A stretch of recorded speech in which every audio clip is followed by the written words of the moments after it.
Assalamualaikum warahmatullahi wabarakatuh. Kita lanjutkan pembelajarannya, yaitu tentang derajat ionisasi. Derajat ionisasi ternyata dilambangkan dengan tanda alfa. Ternyata derajat ionisasi ini untuk menentukan banyaknya atau sedikitnya elektrolit yang mengion pada uji elektrolit. Kemudian derajat ionisasi merupakan perbandingan antara jumlah zat yang mengion dan jumlah zat yang dilarutkan dengan rumus alfa sama dengan jumlah mol zat terionisasi dibagi dengan jumlah mol zat mula-mula. Nah, sekarang kalian lihat di buku, ada di sana contoh soal, Ibu bacakan saja. Pada suhu tertentu, dalam 1 liter larutan asam asetat CH3COOH berisi 0,1 mol CH3COOH. Kemudian, zat asam asetat terionisasi sebanyak 0,001 mol dengan reaksi sebagai berikut. Di sana ada reaksinya. Reaksi tersebut yaitu CH3COOH plus H2O menjadi H plus CH3COO min. Kemudian berapa derajat ionisasi CH3COOH? Mari kita kerjakan.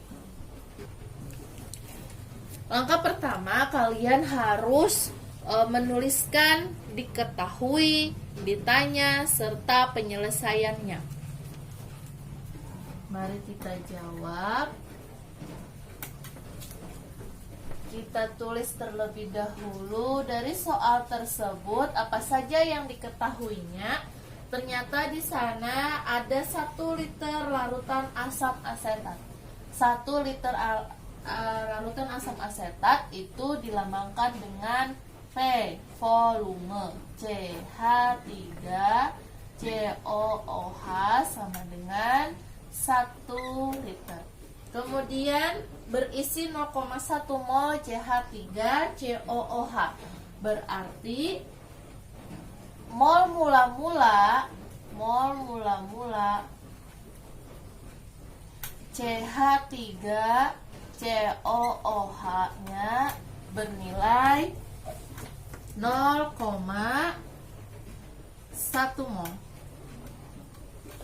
Kemudian zat asam asetat terionisasi sebanyak 0,001 mol. Berarti mol terionisasinya CH3COOH sebanyak 0,01 mol.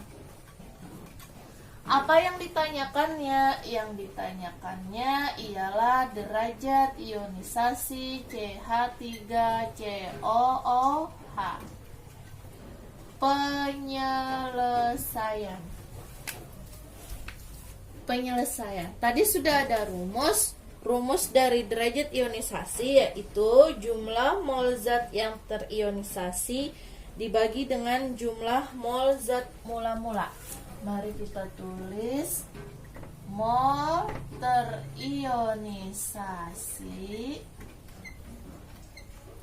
Berarti karena senyawanya CH3COOH, kita tuliskan saja seperti itu. Kemudian dibagi dengan mol mula-mula CH3COOH. Sama dengan berapa nilai mol terionisasi CH3COOH? Ternyata di sana ada nilai 0,01 mol dibagi dengan mol mula-mula CH3COOH, yaitu sebanyak 0,1 mol. 0,01 mol dibagi dengan 0,1 mol berarti dia nilainya 0,01. molnya hilang karena sudah habis.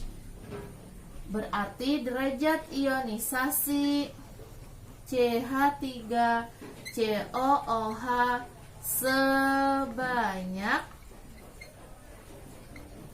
0,01. Kemudian apakah dia termasuk elektrolit kuat, elektrolit lemah, ataupun non-elektrolit? Ternyata derajat ionisasinya bernilai 0,01. Ingat yang kemarin, jika derajat ionisasinya sama dengan 1, maka dia termasuk elektrolit kuat. Kalau dia derajat ionisasinya lebih besar dari 0,01, lebih kecil dari 1, berarti dia termasuk elektrolit lemah. Sedangkan jika derajat ionisasinya sama dengan 0, maka dia termasuk non-elektrolit. Kalau dari soal ini, dia derajat ionisasinya 0,01, berarti derajat ionisasinya lebih besar dari 0, artinya dia termasuk elektrolit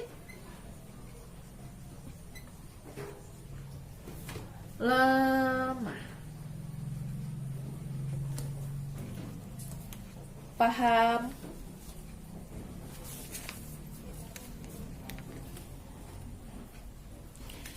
Nah, tadi kan yang diketahuinya ada di sana diketahui 1 liter larutan asam asetat. Kenapa tidak termasuk di hitungan? Karena itu hanya sebagai pelengkap soal untuk menentukan bagaimana mol terionisasi dan mol mula-mula. Tidak usah dimasukkan ke dalam rumus. Kita hanya memasukkan ke dalam rumus sesuai dengan diketahui di soal dan dengan rumusnya. Oke, paham? Nah, sampai di sini dulu penjelasan kita tentang larutan elektrolit dan non-elektrolit. Selanjutnya kita akan bahas minggu depan. Ibu punya soal, silahkan kalian untuk menjawab.